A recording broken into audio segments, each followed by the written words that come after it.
All right, Patrick, now we got to talk about inflation. My gosh, I feel like a broken record around this stupid topic. I hate talking about it because I feel like a broken record or a broken record, but it is important. It's on everyone's mind. So let's talk about inflation because finally we're starting to see some numbers come back. And is inflation, in fact, starting to taper? With thoughts on this, and let's get into it. Well, this is what, the raising of rates is all about. When we look at interest rates, they're trying to tame CPI. And when we're looking at inflation, but the thing that we consider when looking at inflation is we have to look at a lot of different parts of and what makes up inflation. Now, the good news around something is that energy costs have come down, which means that fuel costs have come down, transportation costs have come down. We've seen China come back online. So a lot of the goods that were hung up over there or sitting in the middle of the ocean or wherever they were, they're starting to flow through. So the costs of transportation are coming down in general, which is bringing the cost of some goods down. Hasn't really impacted food per se, but we have seen our fuel costs come down. Now, these are things that drive our inflation overall. So Bank of Canada will take credit for the interest rates having an impact, and we won't even debate that point. I don't agree totally with it, of course. What's interesting also about CPI is shelter costs make up a big part of CPI. I don't remember what the weight is, and it's a little bit convoluted anyways, but the point is that as shelter costs go up, what's driving shelter costs is the interest paid on a house, for example. So, he's increasing rates, and I get it. They're increasing rates, which is supposed to bring CPI down, but they're increasing rates, which is impacting shelter costs, which is part of what drives CPI up. So it's just this kind of weird counterintuitive thing that's happening that I like to point out because a lot of people just aren't aware of it. So I think it's interesting to see what happens with interest rates and against shelter costs. Of course, rents have seemed to have topped in most regions, but rents have also kind of, as we shared in the last one, rein it in, JG, we see rents go up with interest rates. Now, it'll be interesting to see if we see rents bump up a little bit, given this quarter point increase, or are rents going to get it flattened out?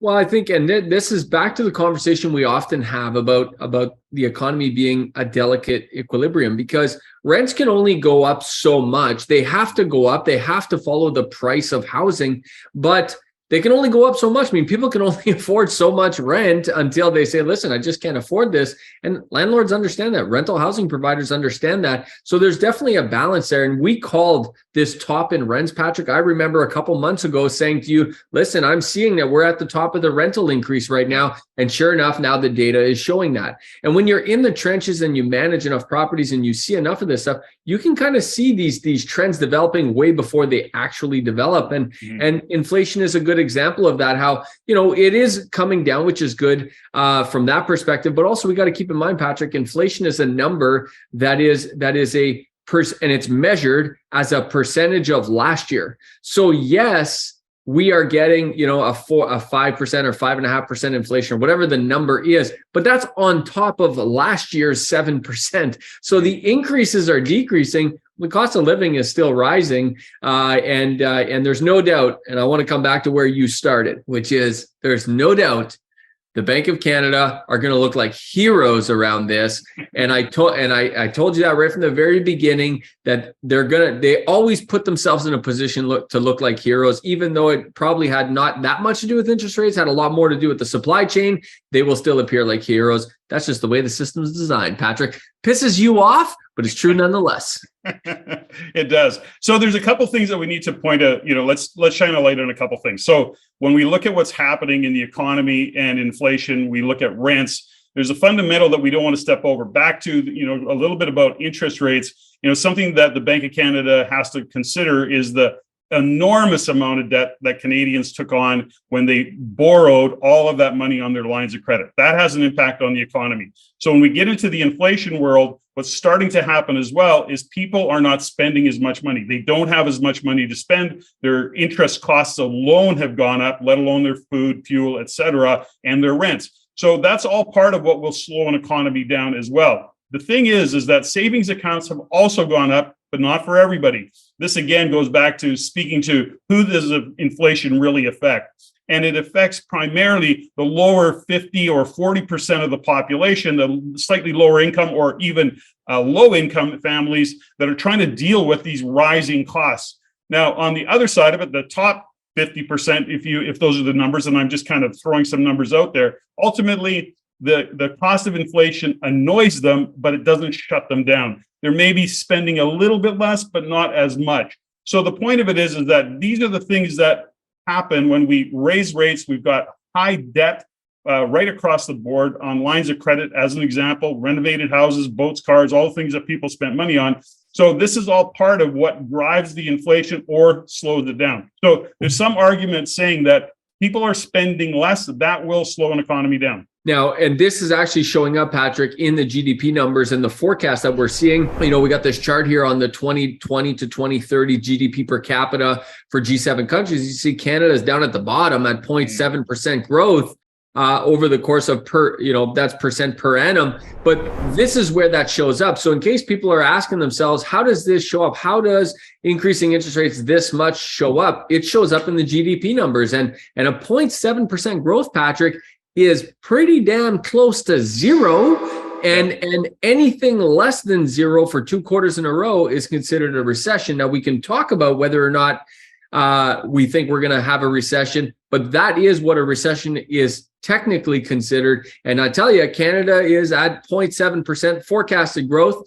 That's a forecast. It could change, but we're getting close to that 0% mark, which is always a little trepidatious, because if we go down below that and people start labeling this as a recession, it really hits consumer confidence and it really hits people. Then they really tighten up the wallets because we're in a recession.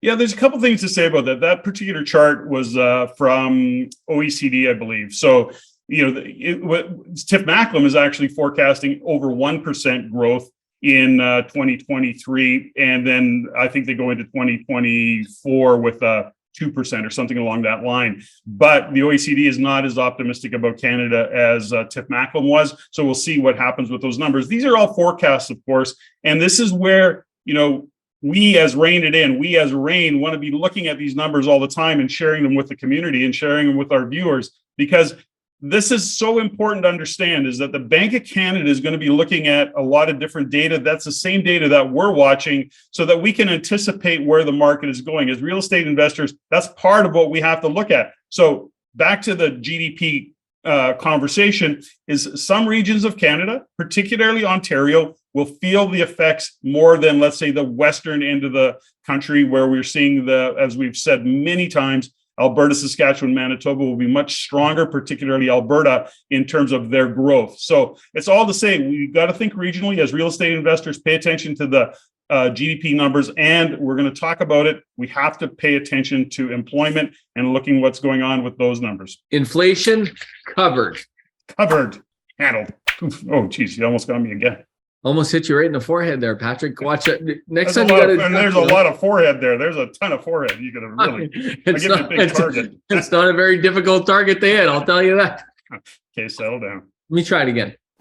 Oh, right on. Boom, just nailed it. I'm on fire today. Look, I just keep nailing the camera. You just got it handled. Okay, let's go. If you're interested in learning about investing in real estate the right way, look at our Real Estate Investing in Canada program. 15 steps to successfully investing in real estate. Thousands of real estate investors have learned the right way to invest in real estate following those 15 steps. You're absolutely going to love that program. Take a look, click on the link in the description below. I hope you've enjoyed this episode. Please like and subscribe. And if you've enjoyed this, please share it with someone that you know, because it's going to be incredibly valuable to them. Also, we'd love to hear from you, so please comment below.